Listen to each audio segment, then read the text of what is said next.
बिस्मिल्लाहिर्रहमानिर्रहीम। यह है किताब अजाइबुल क़ुरआन मअ ग़राइबुल क़ुरआन। है क्या इसमें वो भी बता देता हूँ मैं।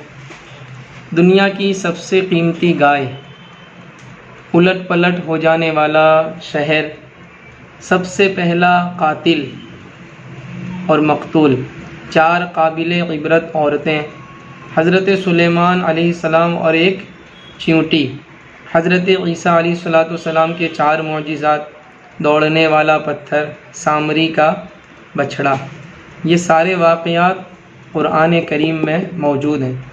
अजाइबुल क़ुरआन का माना ये है कि क़ुरआन करीम में जो अजीब अजीब जो वाक़यात हैं, यानी दिलचस्प वाक़यात, सबक आमोज़, वो वाक़यात अल्लामा अब्दुल मुस्तफ़ा आज़मी साहब ने अल्हम्दुलिल्लाह इस किताब को जमा किया है और काफ़ी बेहतरीन किताब है और मालूमात का ख़ज़ाना ही ख़ज़ाना है।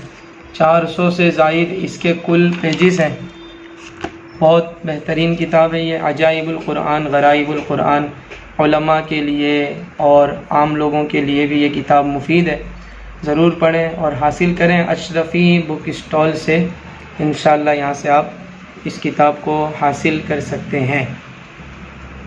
Ashrafi book stall, Himmatnagar, Gujarat. Online भी अगर आप ऑर्डर करेंगे तो कुरियर के ज़रिए से इंशाअल्लाह आप तक ये किताब पहुंचा दी जाएगी। अजाइबुल क़ुरआन मअ ग़राइबुल क़ुरआन, पूरी उर्दू में है ये किताब अल्हम्दुलिल्लाह।